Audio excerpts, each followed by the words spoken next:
Senhor esteja convosco. Ele está no meio de nós. Proclamação do Evangelho de Nosso Senhor Jesus Cristo, segundo São João. Glória a vós, Senhor. Naquele tempo, Jesus decidiu partir para a Galileia. Encontrou Filipe e disse: Siga-me.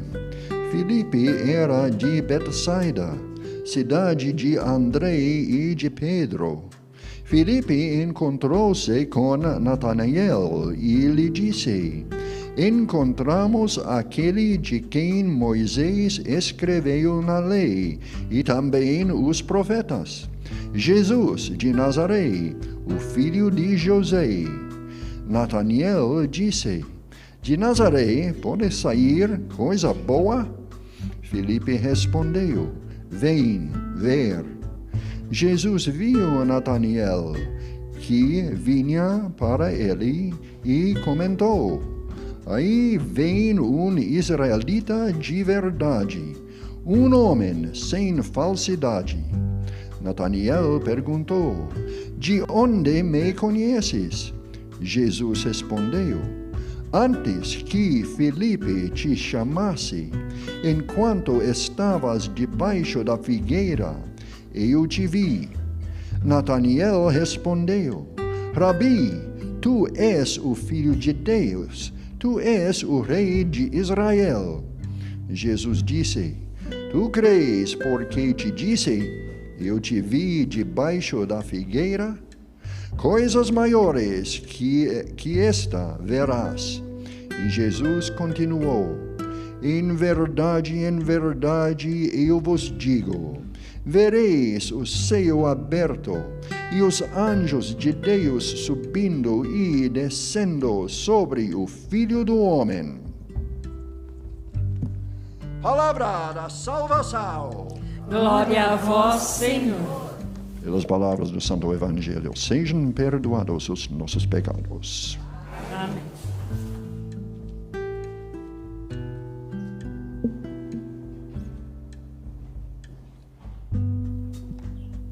Que o Espírito Santo nos abra o coração, nos abra o entendimento, a palavra de Deus para nós nessa manhã.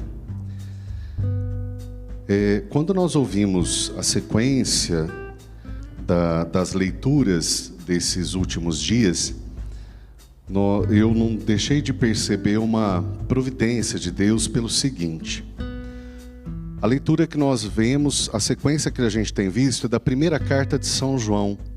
São João, na sua primeira carta, ele define Deus, né? Tem uma definição de Deus que nós aprendemos, é a mais simples que a gente aprende. Deus é amor.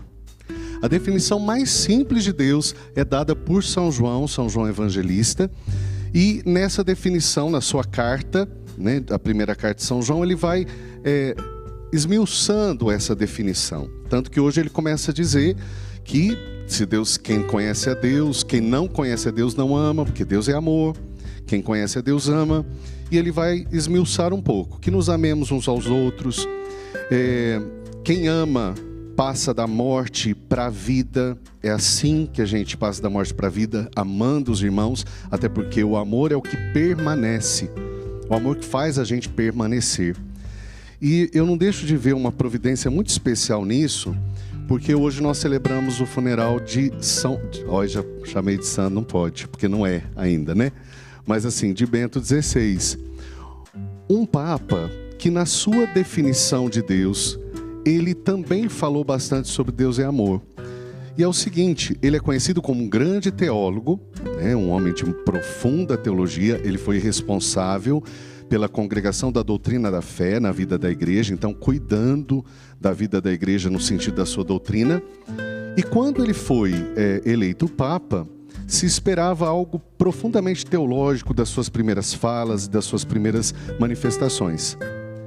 Ele, sim, claro, aprofundou-se sim na teologia e falou algo profundamente teológico, mas a sua primeira encíclica foi Deus Caritas Est. Isto é, na primeira encíclica, Deus Caritas Est significa Deus é amor. Então a primeira manifestação, a primeira fala como Papa, Ele que há muito tempo trabalhava no Vaticano, a primeira fala como Papa foi para dizer: Deus é amor. Um teólogo exímio falou aquilo que é o mais profundo, porque o profundo não é complicado também, né? Deus é amor, é simples. E claro que isso dá para a gente aprofundar nas mais diversas formas, mas nós precisamos sempre voltar a essa essência. Em última instância, às vezes a gente tenta fazer tantas coisas, a gente tenta produzir tantas coisas, até para Deus a gente procura fazer tantas coisas, mas nós não podemos esquecer que a essência de tudo é a gente viver o amor. É isso que faz definir se a gente é de Deus ou se não é de Deus, se a gente crê, se a gente não crê, se a gente é bom ou se a gente não é bom, se a gente ama. Tanto que aí em São João nós vemos no detalhamento, por isso que eu achei providente, né? O Papa que tanto falou e começou falando Deus é amor, durante esse tempo de velório dele, todo esse tempo vivido desde o dia 31 do seu falecimento, nós estamos meditando a primeira carta de São João. Acho que são as providências e as delicadezas de Deus, né? Para que a gente reflita. E aí ele vai dizendo assim: quem não ama permanece na morte, porque o salário do pecado é a morte. Então o pior pecado, na verdade, que é negar a vontade de Deus, que é desobedecer a Deus, tem a ver com a capacidade de amar ou não. O ódio mata, o amor dá vida. O amor é vida, porque o amor é Deus. Então, continua dizendo: nisto conhecemos o amor. Tanto que vai falar assim que quem odeia o seu irmão é um homicida. São João é radical, né? Ele está falando: olha, se você odeia seu irmão, você é um assassino. Aí nós estamos perdidos, hein? Muito radical. Mas é a verdade.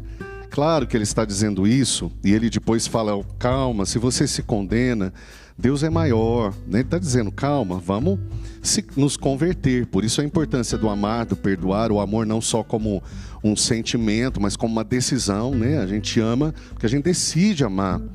A gente se empenha pelo amor, unido à graça de Deus. Nisto conhecemos o amor.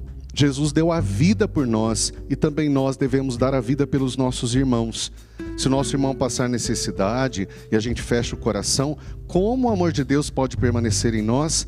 Não dá para amar só de palavra, mas com ações, com verdade. Aí o nosso coração vai sossegar diante de Deus. Aí o nosso coração vai estar em paz diante de Deus. E nessa compreensão de que Deus sonda o coração da gente, conhece o coração da gente, e Ele só pede para a gente amar. E quando Jesus pede, Ele põe, eu costumo dizer aqui, o pessoal vem na missa das 11h15, já deve ter ouvido eu falar, às quintas-feiras, que Jesus põe o sarrafo, como diz, né, lá no alto, né, o parâmetro do amor lá no alto, porque Ele fala que é para a gente amar como Ele nos amou. A primeira sensação é achar que é impossível. Como que a gente vai amar como Jesus amou? Não, mas não é impossível. Sem Ele não é possível mesmo. Sem mim, nada podeis fazer. Mas com Ele tudo é possível. Tudo é possível para aquele que crê. Porque a graça de Deus nos dá capacidade de amar. E às vezes, eu imagino que vocês, assim como eu, em alguns momentos a gente até se assusta com como o amor é por alguém, pela comunidade, pelas coisas de Deus, pela família da gente, como esse amor vai se fortificando, solidificando com o tempo. Porque esse amor está envolvido pela graça do Espírito Santo, que é o amor do Pai e do Filho. Então hoje, quando Jesus pede para nós amar como Ele amou, Ele está pedindo algo que nós somos capazes de fazer, mas com Ele. Por isso que é um exercício, o amor é um exercício.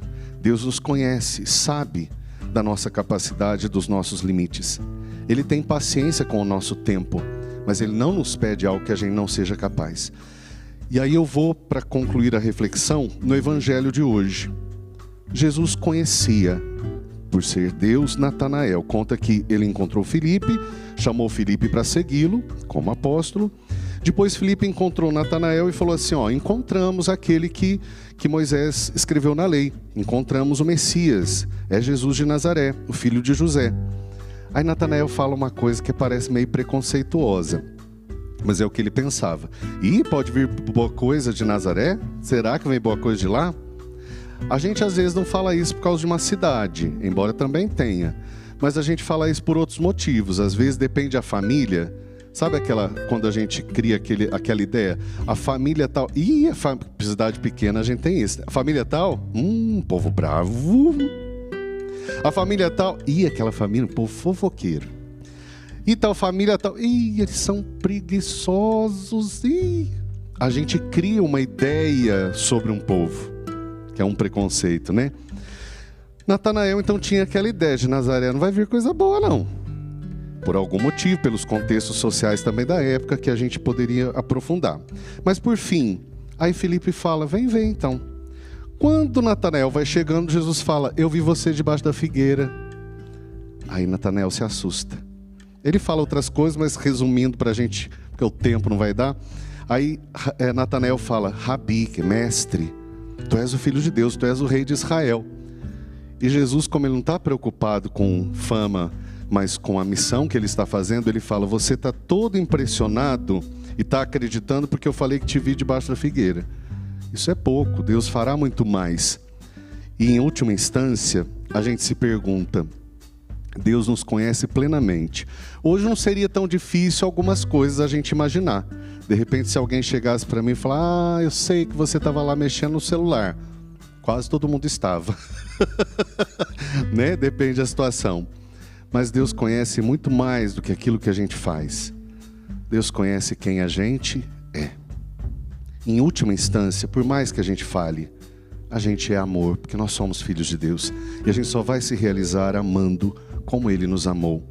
E contando com o amor dEle para crescer em nós a capacidade de amar como Ele. Que Ele nos ajude, que Ele te ajude, né, você em casa e a todos nós, a amar como Jesus amou. Louvado seja nosso Senhor Jesus Cristo. Para sempre seja louvado.